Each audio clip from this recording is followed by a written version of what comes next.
popping, everybody? My name is David, and welcome back to the original Faction Tarot channel. Now, today, folks, I have a little bit of a special video for you all. Many of you, if not all of you, though probably just many of you, know of Hercules, the legendary Greek hero who, went through 12 labors, this, that. What you don't know is the specifics behind that story. And so today, I, your storyteller, Aiden, will be telling you all the story of how Hercules got his start, got his middle, and met his untimely end. Buckle up, folks. This is going to take a while. So, Hercules was born many years ago, let's say, many millennia ago. And originally, his Greek name was actually Heracles, which means glory of Hera, to appease the goddess Hera herself. Because this was yet another child of Zeus, Hercules, mind you, was a child of Zeus, who was not of Hera's blood. This was the tipping point of a very long trail of children of Zeus that were not Hera's. Hercules just happened to be her tipping point.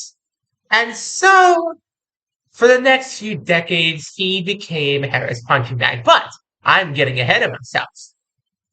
Hercules proved to be quite strong. First thing Hera did was, when Hercules was around 2 or 3 years old, she sent snakes to poison and kill him. Hercules, being a very strong baby indeed, since he was a child of Zeus, somehow managed to, instead of having the snakes strangle him, he strangled the snakes with his bare hands. Bare little chubby hands strangled the snakes in his crib. That was only the first incident, however. There were many other less notable times when Hera tried to kill him over the years. But after a while, she began to realize that killing him might not be an option.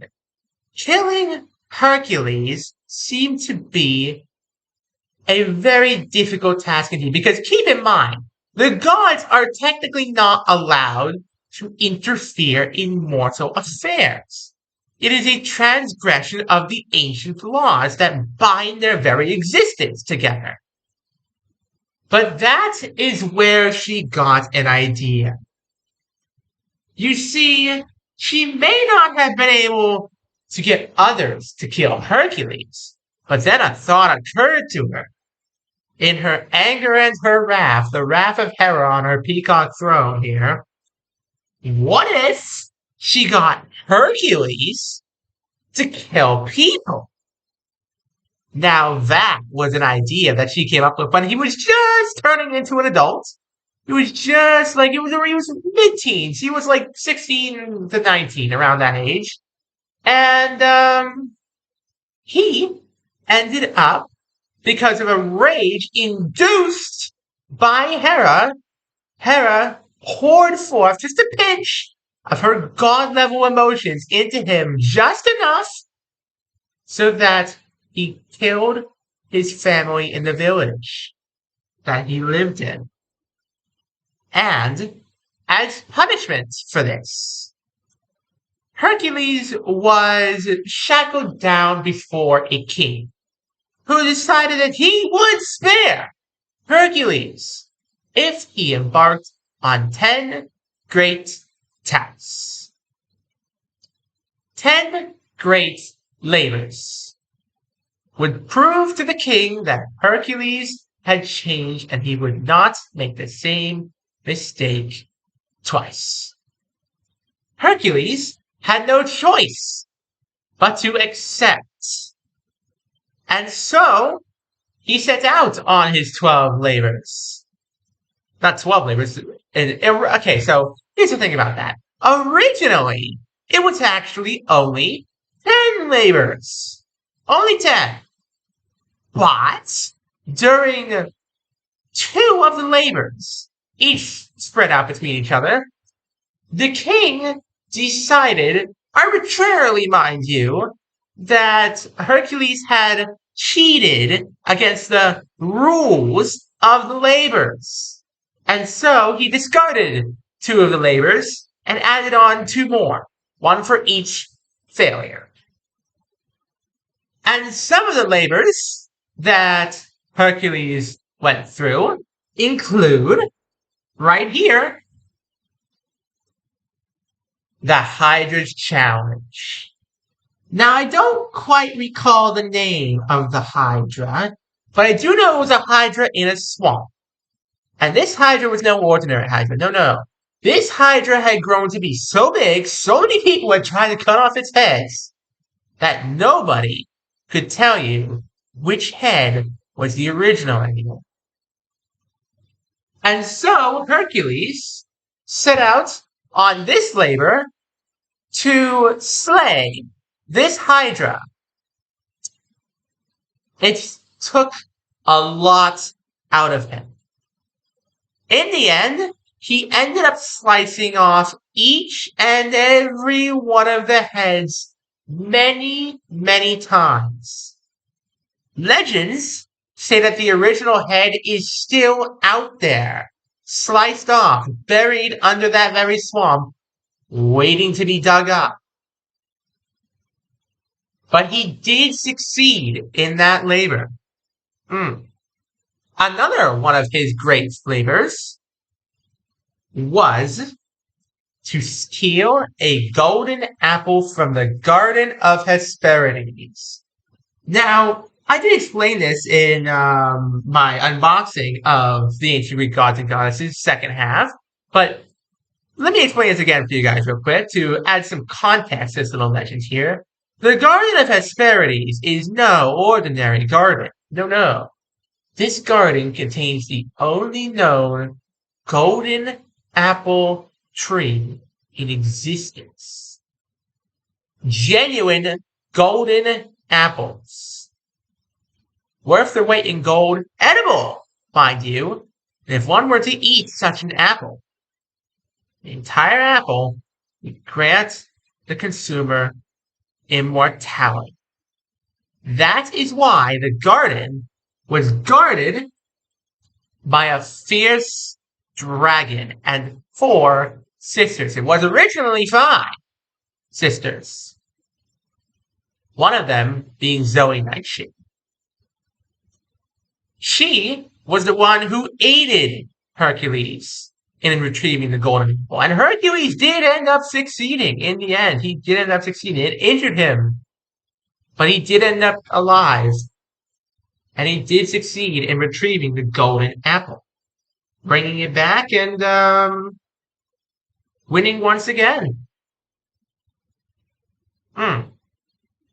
Now, this wasn't technically part of his great labors. This was just a way to get to where he needed to be for one of his labors. But Hercules did sail on the ship of the Argo, a ship of 50 demigods on a quest to find and retrieve the Golden Fleece, led by the hero Jason, with many other famous Greek heroes, Atalanta, Achilles, a lot of other ones as well. Asclepius, the god of medicine, who was just immortal by then, just an ordinary mortal. He was on that boat as well. So, yeah. And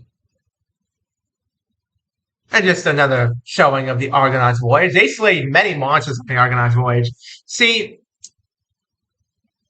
the Mare Nostrum, as they once called it in Latin, was infested with monsters. It is a land ancient even to the Greeks, and if one were to sail a boat through it, all the way through it, you would either have to be incredibly skilled or incredibly lucky to make it out the other side. Naturally, Hercules was able to succeed. Now, I don't have a card for the next 2 trials I'm going to mention here. But one of the trials he faced was against a fierce creature called the Nemean lion. Now, this was no ordinary lion. No. twice the size of your ordinary lion, thrice as fierce, and with an impenetrable hide. No weapon, arrow, sword, you name it, could pierce the hide. And eventually, Hercules realized that the only way to slay this foul beast would be to use its own power against it. And so, he waited for just the right opportunity, and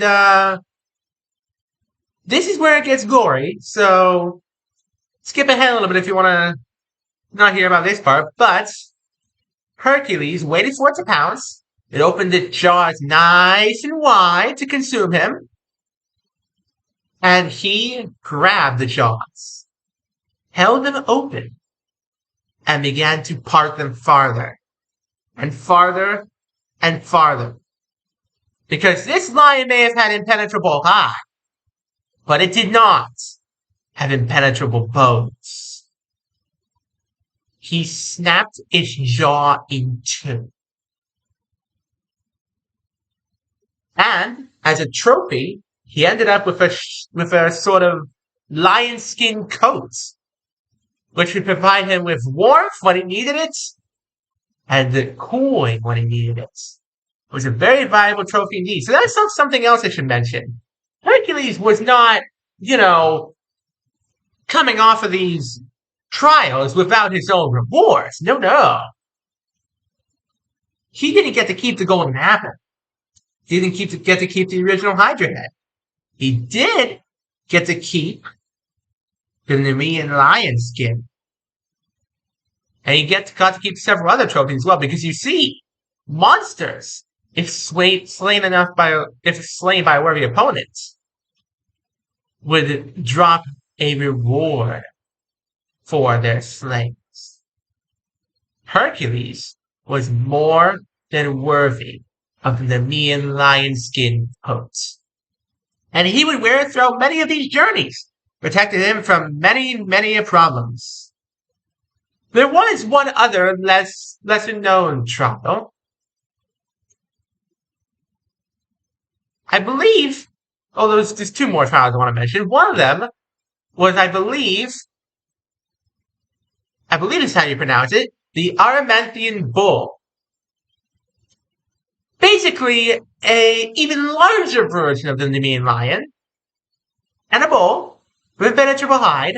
Nobody actually really knows how he best did that one. Nobody actually really has on record how he managed to kill that bull, but he did. He did kill it, and he did get his reward for it, and that was another labor in the books. He also managed to capture one of Artemis's deers, one of Artemis's sacred deers. He did incur the wrath of the goddess when he did so.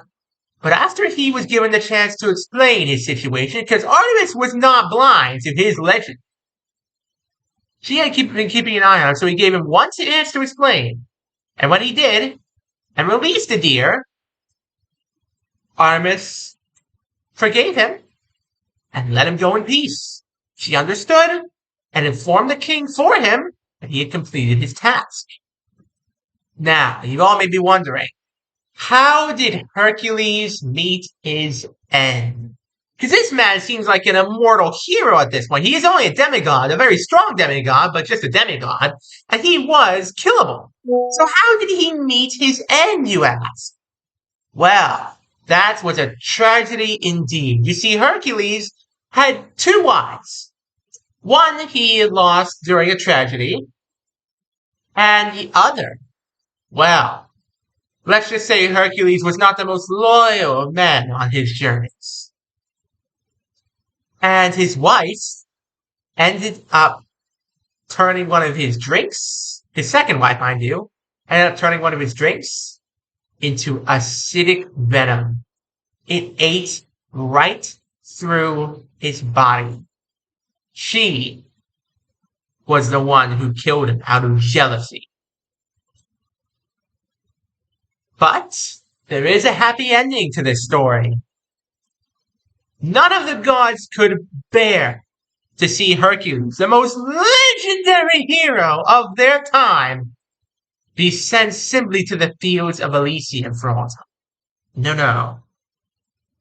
Hercules was transformed after his death into a god